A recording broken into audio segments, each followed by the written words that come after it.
हाय दोस्तों, मैं हूं आपका अपना प्रकाश प्रजापति और आप चैनल देख रहे हो इंग्लिश गुरु पीपी सर। हम पढ़ रहे थे टेंस यानी काल या समय, जिसमें हमने पार्ट फर्स्ट वो देख लिया था। पार्ट फर्स्ट में हमने क्या देखा? टेंस के बारे में कि टेंस कितने प्रकार के होते हैं। फिर हमने देखा पार्ट सेकंड, जिसमें हमने प्रेजेंट सिंपल टेंस देखा। प्रेजेंट सिंपल में भी हमने देखा टाइप ऑफ सेंटेंस यानी वाक्य के प्रकार, जिसमें हमने पहला देखा अफर्मेटिव सेंटेंस। उसमें हमने देखा था कि यदि कर्ता यानी सब्जेक्ट सिंगुलर हो तो वर्ब की फर्स्ट फॉर्म के साथ एस या एस का प्रयोग करेंगे, और यदि सब्जेक्ट यानी कर्ता प्लूरल यानी बहुवचन हो तो केवल वर्ब की फर्स्ट फॉर्म का प्रयोग करेंगे। ये हमने पार्ट सेकंड में देखा था। आज पढ़ेंगे हम पार्ट थर्ड, उससे आगे। तो देखो, टेंस अपना चल रहा था प्रेजेंट सिंपल, या जिसको इंडिफिनिट भी कह सकते हैं।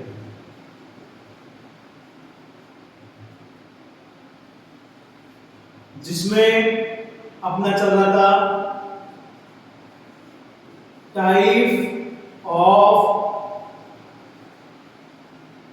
सेंटेंस यानी वाक्य के प्रकार, जिसमें हमने पहला देखा अफर्मेटिव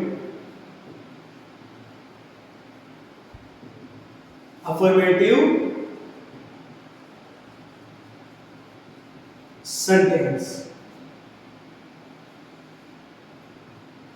अफर्मेटिव सेंटेंस कह दो या पॉजिटिव सेंटेंस कह दो, दोनों एक ही हैं, अलग नहीं, ध्यान रखना, ठीक है।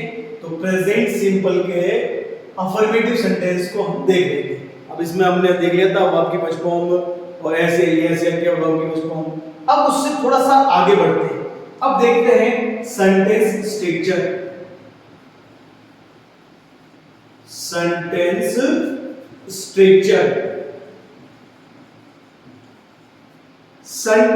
स्ट्रक्चर का अर्थ होता है वाक्य संरचना।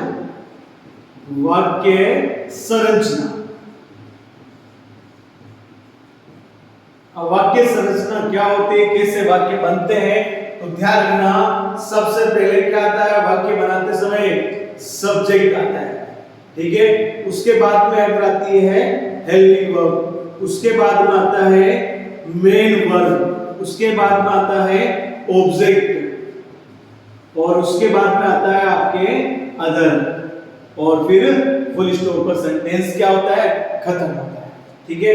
सब्जेक्ट क्या होता है? मैंने पहले ही बता दिया आपको। सब्जेक्ट होता है कर्ता, और हेल्पिंग वर्ब का अर्थ होता है सहायक क्रिया, और वर्ब का अर्थ होता है क्रिया, और ऑब्जेक्ट का अर्थ होता है कर्म, और अदर का अर्थ क्या होता है? अन्य, ठीक है। ये होती है सेंटेंस स्ट्रक्चर यानी वाक्य बनाने की संरचना के वाक्य कैसे बनते हैं। अब वाक्य देखते हैं हम।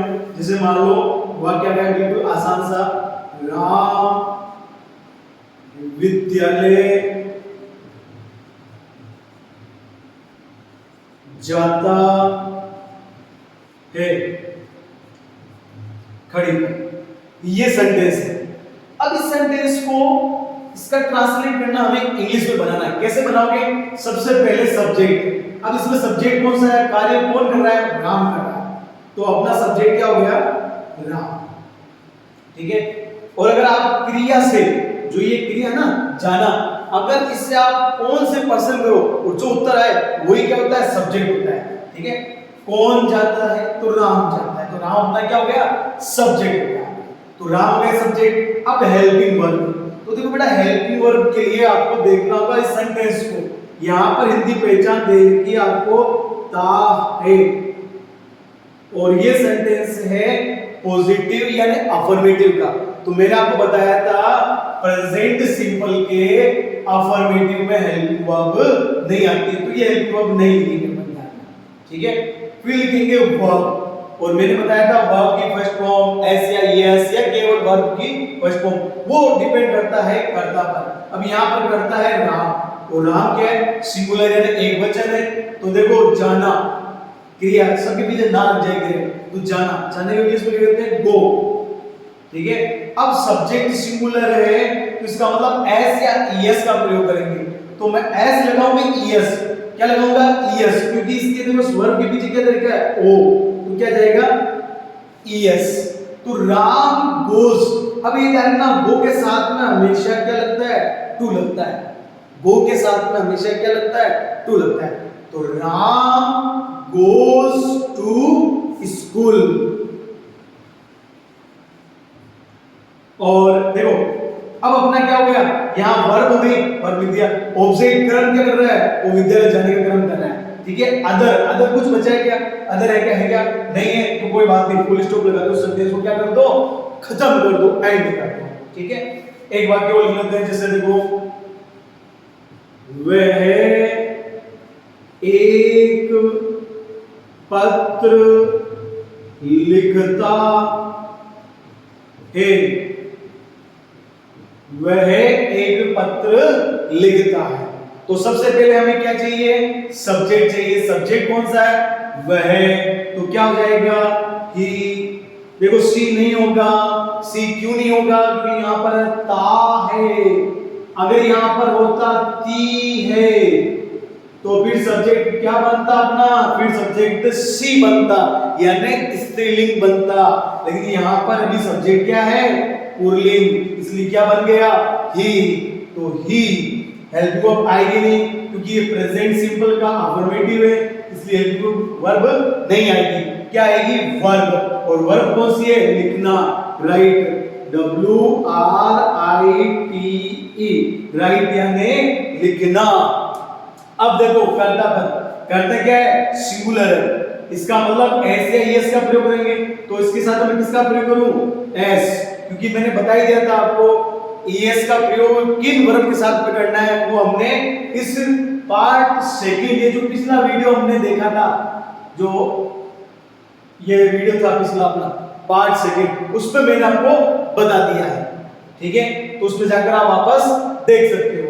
तो ही राइट्स, ठीक है, क्या लिख रहा है, एक पत्र, तो ए का क्या जाएगा, ए लेटर, ठीक है। इस प्रकार एक और इंग्लिश का बना देता हूं, उसके बाद में हम इंग्लिश करते हैं, देखेंगे, ठीक है। देखो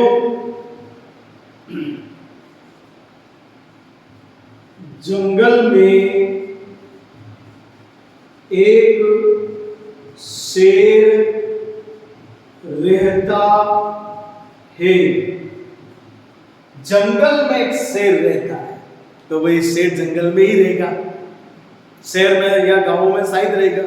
अगर वो शेर, बब्बर शेर, जंगल का राजा लोयन, ठीक है, अगर वो जंगल में नहीं रहेगा तो फिर कहां रहेगा, जंगल में रहेगा। तो जंगल में एक शेर रहता है, ठीक है। तो हमें सबसे पहले इसमें क्या बनाना, क्या लिखना होगा, सब्जेक्ट। और बताओ सब्जेक्ट क्या है, कोई सेंटेंस में सब्जेक्ट पहले था, इस सेंटेंस में भी सब्जेक्ट पहले था, लेकिन इसमें क्या सेंटेंस में सब्जेक्ट पहले जंगल सब्जेक्ट है क्या। तो अगर नहीं पता तो मैंने अभी थोड़ी देर पहले बताया था, आप वर्ब यानी क्रिया से, इस क्रिया से कौन का प्रश्न करो, कौन रहता है, कौन से क्या करो, प्रश्न करो, और जो आंसर, जो उत्तर आए वही क्या होगा, आपका सब्जेक्ट होगा। तो कौन रहता है, शेर रहता है, तो शेर अपना क्या हो गया, सब्जेक्ट। तो देखो एक शेर, ये पूरा सब्जेक्ट रखना, एक शेर, तो ए लोयन, ठीक है। यहाँ पर देखो मैंने एक पत्र में एक का एक स्मॉल लेटर में लिखा, लेकिन यहाँ पर मैं कैपिटल लेटर में लिख रहा हूँ। क्यों? क्योंकि मैंने पहले ही बता दिया आपको कि जब भी शुरुआत में अगर लिखते हैं, सेंटेंस की शुरुआत करते हैं, तो पहला वर्ड क्या होता है? कैपिटल लेटर में लिखा जाता है। तो एल ओ एन, ठीक है। हेल्प ऑफ आएगी नहीं, फिर आएगी वर्ब। वर्ब क्या होती है? रहना, L I V E, live, ऐसे लगा दे। हमने कहते हैं जंगल में एक शेर रहता है, तो L O N lives in the forest. ये तो है हिंदी टू इंग्लिश ट्रांसलेट हुआ। अब देखो जो एग्जाम आते हैं इंग्लिश के सेंटेंस तो कैसे आते हैं? सबसे पहला, राम ऑलवेज ब्लैंक वर्क दे रखी अटेंड हिज क्लासेस। ऐसे सेंटेंस आपको कंपटीशन एग्जाम में या बोर्ड के या जितने भी कोई भी एग्जाम होते हैं उसके ऐसे सेंटेंस देखने को मिलेंगे। ध्यान रखना, जो ये क्वेश्चन के अंदर वर्ब दी जाती है वो वर्ब की हमेशा कौन सी फॉर्म दी जाती है? फर्स्ट फॉर्म ही दी जाती है। अब आपको इस सेंटेंस को कैसे करना है? सबसे पहले देखो मैंने आपको बताया था इंग्लिश एडवर्ब। अब वो इंग्लिश एडवर्ब देखो कहीं पर भी है क्या? देखो ये ऑलवेज, और मैंने उसमें आपको बताया था कि ऑलवेज, ऑफ्टन, सेल्डम, रेयरली जितनी भी है वो सारी इंग्लिश एडवर्ब बताई थी। अब ऑलवेज आ गई, इसका मतलब ये कौन सा टेंस का हुआ? प्रेजेंट सिंपल टेंस का हुआ। अब प्रेजेंट सिंपल में भी कौन सा? अफर्मेटिव का। नेगेटिव क्यों नहीं है? अगर ये नेगेटिव होता तो कहीं ना कहीं नोट जुड़ दिया होता। नेगेटिव नहीं है। इंट्रोगेटिव होता तो ये ब्लैंक क्या आती? सबसे पहले आती है। तो इंट्रोगेटिव भी नहीं है, किसका है? अफर्मेटिव का है। तो अफर्मेटिव तरीके से करना है तो इस ब्लैंक में दो चीजें आती है, एक तो फिल करना होता है हमें हेल्पिंग वर्ब, और दूसरी क्या फिल करना होता है? वर्ब। अब आप देखो प्रेजेंट सिंपल के अफर्मेटिव में हेल्पिंग वर्ब बताई या नहीं बताई, तो उस चीज को आप क्या कर दो? छोड़ दो। वर्ब बताई थी, वर्ब की कौन सी फॉर्म? First form. और अभी मैंने जस्ट कहा था आपको जो कोष्ठक के अंदर वर्ब दी जाती है, वर्ब की कौन सी फॉर्म दी जाती है? हमेशा फर्स्ट फॉर्म ही दी जाती है। तो यहां पर ये मैंने लिख दिया बेटा अटेंड, लिख दिया अटेंड, ठीक है। फिर मैंने कहा एस या एस का प्रयोग होता है या केवल एस का भी प्रयोग होता है, वो कर्ता के ऊपर डिपेंड करता है। अब यहां पर अपना कर्ता क्या है? राम, यानी क्या है? सिंगुलर सब्जेक्ट है। इसका मतलब सिंगुलर है तो वर्ब की फर्स्ट फॉर्म के साथ एस या एस का प्रयोग करूंगा, तो मैं इसके साथ किसका प्रयोग करूं? एस का, तो अटेंड्स, ठीक है। नेक्स्ट सेंटेंस को चलते हैं। They often blank to the movies go, और ये वर्ब की फर्स्ट फॉर्म दे रखी है। अब यहां पर देखो कोई इंग्लिश एडवर्ब भी गया, हां भाई ये इंग्लिश एडवर्ब भी ऑफ्टन। इसका मतलब ये प्रेजेंट सिंपल टेंस का हुआ, उसमें भी किसका? अफर्मेटिव का। इसका मतलब वर्ब की फर्स्ट फॉर्म गो एस या एस लगाऊं? नहीं, इस बार एस या एस क्यों नहीं आएगा? क्योंकि सब्जेक्ट क्या है? प्लूरल है। इसका मतलब मैंने क्या कहा था? जब सब्जेक्ट प्लूरल हो यानी कर्ता बहुवचन हो तो केवल वर्ब की फर्स्ट फॉर्म का ही प्रयोग होता है।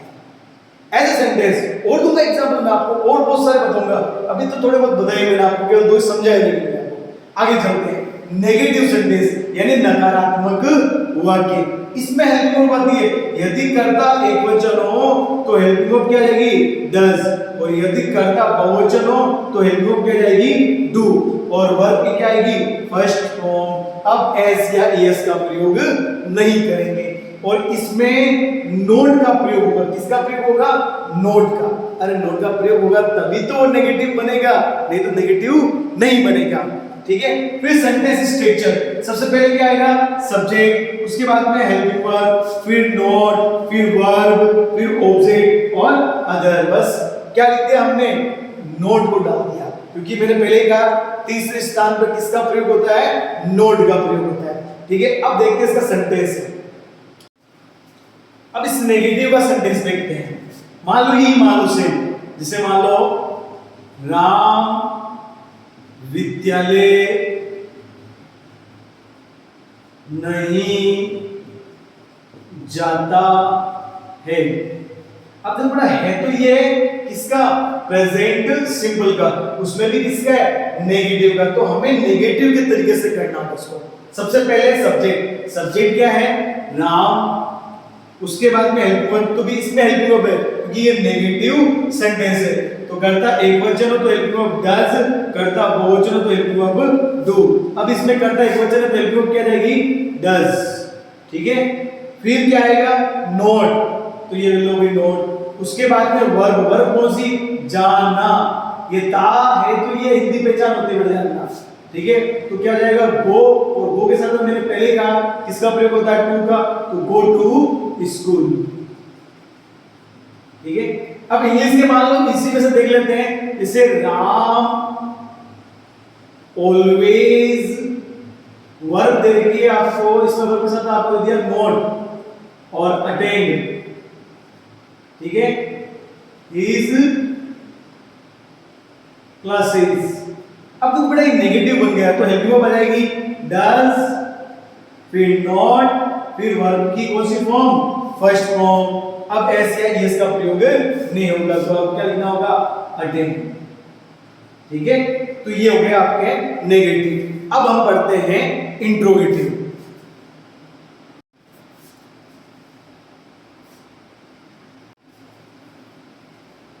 इंपोर्टेंट नोट्स, जिसमें सबसे पहला है सार्वभौमिक सत्य या शाश्वत सत्य, जिसको इंग्लिश में बोलते हैं यूनिवर्सल ट्रुथ, ऐसे सत्य जिसको कोई झुठला नहीं सकता।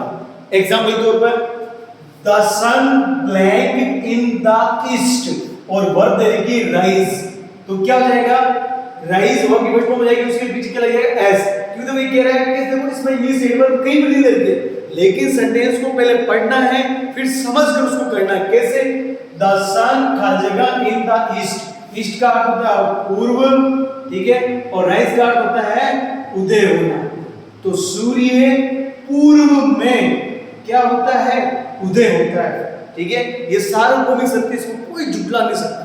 मैं कह दूं नहीं पश्चिम से उदय तक, ये मेरे कहने से नहीं हो पाएगा, क्योंकि ऐसा सत्य जो शाश्वत सत्य यानी सार्वभौमिक सत्य, वो किसमें आएगा प्रेजेंट सिंपल टेंस में। अगला है का अर्थ खाली जगह blank round the sun move, तो क्या जाएगा मूव्स, पृथ्वी सूर्य की चारों ओर घूमती है, राउंड यानी चारों ओर, मूव यानी घूमना, सन यानी सूर्य, अर्थ यानी पृथ्वी। समाचार पत्रों की हेडलाइंस में भी किसका प्रयोग होता है प्रेजेंट सिंपल का प्रयोग होता है, जैसे टू मर्डरर्स एस्केप, ठीक है। फ्यूचर के समय को प्रकट करने के लिए वेन के साथ प्रेजेंट सिंपल टेंस का प्रयोग किया जाता है, जैसे I said do it when he comes, क्योंकि देखो यहां पर ध्यान रखना, यहां पर देखो व्हेन से दो सेंटेंस जुड़े हुए हैं, एक ये सेंटेंस और एक ये सेंटेंस। अब देखो यहां पर सेल हेल्पिंग वर्ब है और डू वर्ब की फर्स्ट फॉर्म दे रखी है, इसका मतलब ये फ्यूचर सिंपल का है, तो इधर किसका हो जाएगा प्रेजेंट सिंपल का, यानी वर्ब की फर्स्ट फॉर्म के साथ एस या एस, क्योंकि करता क्या है सिंगुलर। आगे चलते हैं पूर्व नियोजित कार्यक्रम, ऐसे कार्यक्रम जो पहले से ही निर्धारित हो, जैसे क्लासेस बिगिन नेक्स्ट मंडे, यानी अगले मतलब सोमवार को क्या होगी क्लासें शुरू होगी, तो ये पूर्व नियोजित ही कार्यक्रम तय होते हैं। जैसे the prime minister blank next month, और रहता वर्ब विजिट भ्रमण करने के लिए आएंगे, तो पहले से पूर्व नियोजित रूपरेखा बनाई जाती है। आगे देखो कंडीशनल सेंटेंस में, तो इफ से यानी कंडीशनल यानी सशर्त वाक्य, ऐसे वाक्य सशर्त वाक्य तो इफ से जुड़े होंगे, एक तरफ फ्यूचर सिंपल होगा तो एक तरफ क्या होगा प्रेजेंट सिंपल, जैसे if he comes to me I shall help him, ठीक है। अब एक गणित निष्कर्ष पे आता है, जैसे वाटर ब्लैंक 0 डिग्री सेल्सियस, ठीक है, और वर्ब आगे आपके हैं फ्रीज, फ्रीज का अर्थ क्या होता है जमना, ठीक है। तो पानी 0 डिग्री सेल्सियस पे क्या होता है जमता है, तो वही वर्ब की फर्स्ट फॉर्म, तो वर्ब की फर्स्ट फॉर्म लिख दी मैंने फ्रीज। एस या एस लगाऊं नहीं लगाऊं, क्या लगाऊं, क्योंकि वाटर क्या है लिक्विड, इसलिए इसको एक वचन मान सकते हो, तो क्या हो जाएगा एस लगा देना आपको, ठीक है। तो आज के लिए बस इतना ही, अपना प्रेजेंट सिंपल टेंस कंप्लीट हुआ।